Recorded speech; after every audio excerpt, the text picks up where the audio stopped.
Puan Maharani yang digadang akan maju di Pilpres 2024 dinilai masih belum layak untuk dicalonkan. Hal itu karena dilihat dari beberapa perkembangan elektabilitas Puan Maharani yang stagnan. Bahkan, karakter kehidupan Puan yang tidak pernah susah dan gaya komunikasi politik yang sangat jelek disarankan agar mengurungkan niatnya tersebut. Apalagi, Sekjen PDIP Hasto Kristianto dengan lugas mengatakan bahwa pemimpin bangsa Indonesia idealnya memiliki pemikiran geopolitik seperti Soekarno. Sehingga, sosok Puan dinilai hanya keberuntungan saja memiliki terah Soekarno. Sedangkan, untuk pemikiran dan karakternya tidak mewarisi mantan Presiden RI pertama tersebut.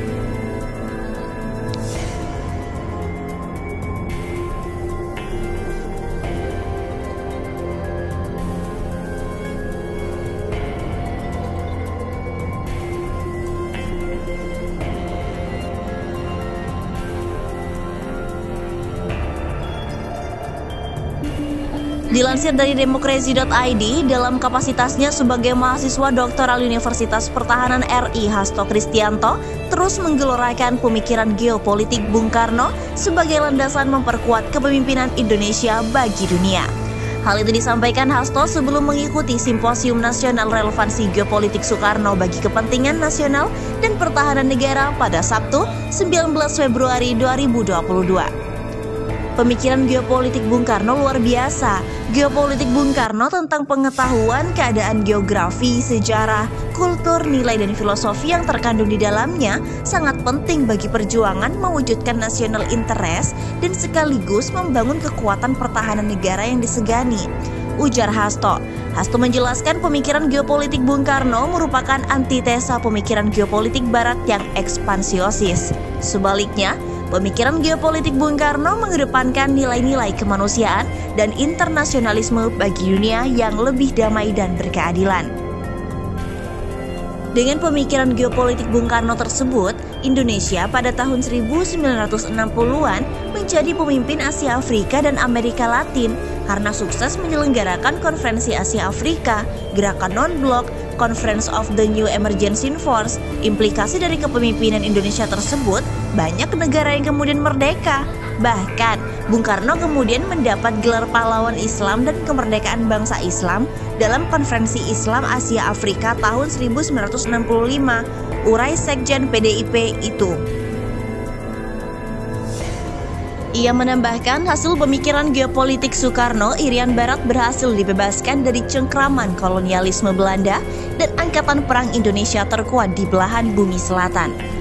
Simposium nasional yang akan membahas body of knowledge, pemikiran geopolitik Soekarno tersebut akan menghadirkan para pembicara Majen TNI Dr. Joni Wijayanto yang merupakan Direktur S3 Unhan, Profesor Dr. Yudi Latif, intelektual dan pemikir negarawan, dan Profesor Dr. Banyu Purwita, pakar kebijakan luar negeri.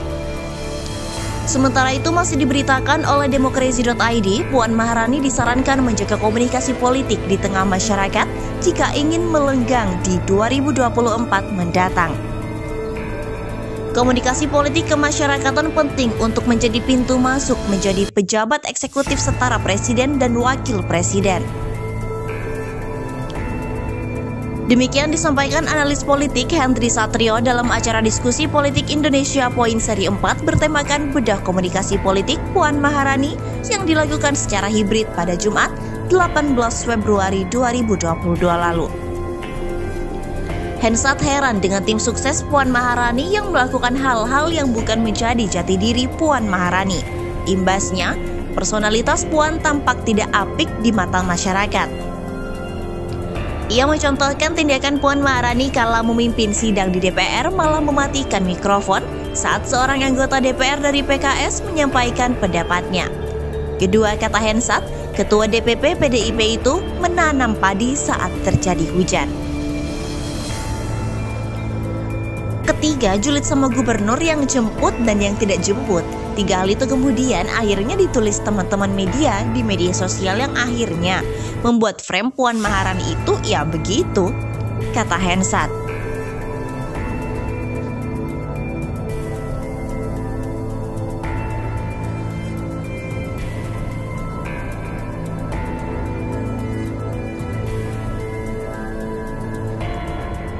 Penggagas lembaga survei Kedai Kopi ini mengatakan sebagai cucu Presiden RI pertama dan anak Presiden keempat, Puan pasti memiliki jiwa politik yang besar.